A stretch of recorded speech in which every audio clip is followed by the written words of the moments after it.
So I get this question all the time about, I need an agent, I want to move to TV and film, but I don't have an agent. I need an agent, I need an agent, as if an agent is going to solve all the problems in the world, right? And it can't just be any agent. It has to be an agent who will fight to get you auditions. So before we talk about why this isn't happening, even with people who do have agents, because there's something that has to be happening on your end in order for an agent to send out a submission of you for a part, and then for you to actually get the audition, you have to be hot in the industry right now, or have tons of credits. What if you're none of those things? You have to create your own heat, right? That's what agents and casting directors are looking for, someone with heat. It doesn't even have to be the person that books all the time. It has to be someone with heat. Heat. Right now, okay? And we're gonna talk about how you create that heat, because you wanna move into TV and film to make money. Otherwise you just do theater in the regions or off Broadway for the whole of your career. You wanna work in TV and film to make money. Guess why managers and agents are working in TV and film? To make money. Everybody's on commission. Casting directors, agents, managers. If you don't book the job and collect a check and collect residuals, guess what? Casting directors, agents, and managers don't get their 10 or 15%. Everybody is working on commission, okay? So let me disavow everyone of this one thing right now. I didn't get the job because I wasn't talented. I want you to depersonalize this, and I know it's very hard for artists because they're like, I really felt what was going on in that scene, and I really felt connected to it. The assumption is that you're connected to the scene and did brilliant work, otherwise you never would have got the audition, okay?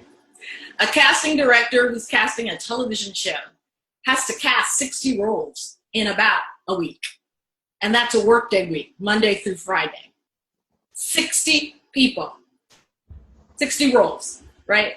They maybe have to see 3 or 4 or 5 people for each role in one episode. They don't have time to call in someone who they know won't give a good audition. That's not why you're being called into audition.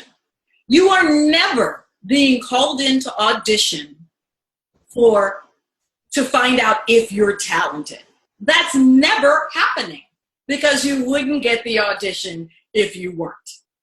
They look at your headshot, they look at your resume, they look at who you've worked with, they look at the kind of work you've done, they look at the kind of roles you've played. They look at where you train, they look at who your personal coach is, they look at all of that. And then they see if they've seen you in a showcase or in some off-Broadway something or other. Or they look at your reel, which is on your website. And if your reel isn't on your website and it's not TV ready, then there's your answer why you don't have an agent or a manager or, you know, any TV jobs.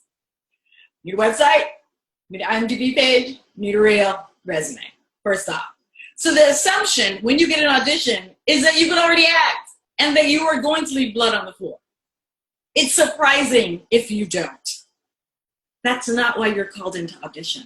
Remember, people are casting an entire film or an entire movie. People are related in the movie. People have power dynamics in the movie. It's a period movie. It's a family that they're trying to create. There are so many factors that make you not right for the role in television and film, because it's not about are you talented. It's about how can I fit you in this world and do you make sense? If you look at auditions that way, it takes all of the pressure off of you. You're just going in to have a good time and act. And every time you go in and have a good time and act, that ensures that you'll get called in again. And every time you go on camera, that audition gets sent to the directors and the producers of the show. If they really like you, it gets sent to the directors, the producers of the show, and network. They have a conversation. They decide if they're going to hire you or they're going to go with the other person. They may go with the other person, but guess who has seen your audition? The major producers, the major decision makers at the network, the director, who is also directing this show, but also a movie and 5 other shows. Every time you audition and go on tape, it is an opportunity to make a connection with someone who can give you a job. So go in and audition your heart out. And the only thing that agents and managers want from you is to smell your heat. And heat is defined as, I got a callback. I got a screen test. The casting director called and asked for me. An agent submitted me for a role, and the casting director called me in. The agent didn't have to follow up with a phone call. The agent didn't have to push. The casting director said, great, here's the appointment time. That says to that agent, whoa, it's easy to get them on-camera auditions. And let me tell you, on-camera auditions are not easy to get because most things are on offer. So if you actually get the audition, that means there are a lot of people loving you, right? It means that people believe that you can bring the heat. Whether or not the director feels like you can fit into this world based on who else he's casting and where he's casting and all that jazz is where the final decision lies. But you have complete control over what you do in that room. You have complete control over the kinds of relationships you build with casting directors to make it easier for your agent to get you appointments. You have control over listening and responding. You have control over being off book by rote so that you can really work moment to moment instead of trying to create moments, which actors always do on camera, because that's what you do in theater. It doesn't work on camera. It doesn't. The language won't hold it. You look like you're overacting. All you're doing on camera is listening and responding.